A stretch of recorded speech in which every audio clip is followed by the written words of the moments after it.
Growing up really does reveal the human part or the human element of the people that you once idolized. The blindfold is removed from your eyes and you get to see the world for what it really is, and you get to see people for who they really are, not what you previously imagined them to be.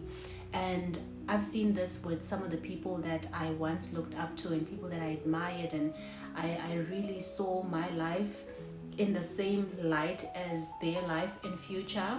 Once I grew up, that changed, because as you grow up, you get to see that these people that you once admired are actually humans. They do make mistakes, they do act out of character sometimes, they do say things that are out of pocket, they do say things that you do not agree with, they do hang around sometimes people that you wouldn't necessarily think that they would. They will uphold these ideologies and these beliefs that are extremely different from the ones that you thought a person like them would uphold, and that is the result of you maturing. It illuminates the true character of the people that you once idolized, and that just goes to show that you must never ever put a person, in fact don't ever put a human on a pedestal. I don't think that any person is fit to be put on a pedestal, and they don't deserve the praises that you have been giving to the people that you idolize. Because why?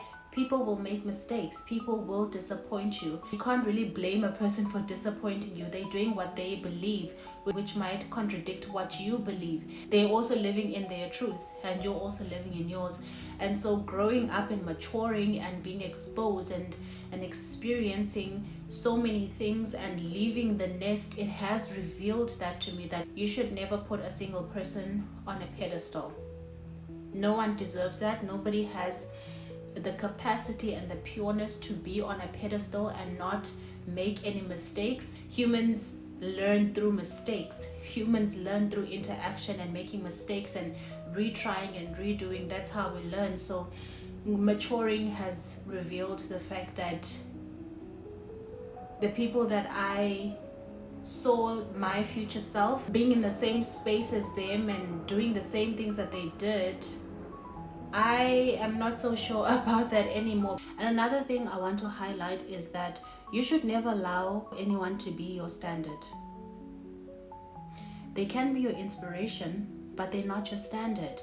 And also I think it is very dangerous to have another human be a standard. You can be inspired by them, but they're not your standard, because you do not know what God has planned for you. It might be even greater than the person that you're looking up to. So if you're constantly trying and you're fixated on meeting that standard, you might just be limiting yourself in a way. I know this is a very unpopular opinion, but that is a belief I have for myself, that I will never allow a single person to be a standard for me. I might be inspired by what you have accomplished. I might be inspired by the way that you carry yourself, inspired by all these good things, but it doesn't necessarily mean that I see you as the standard for me, because I do not know what God has for me. And so if I'm now fixated on what you have achieved and I put that as the limitation for what I'm going to achieve, that is me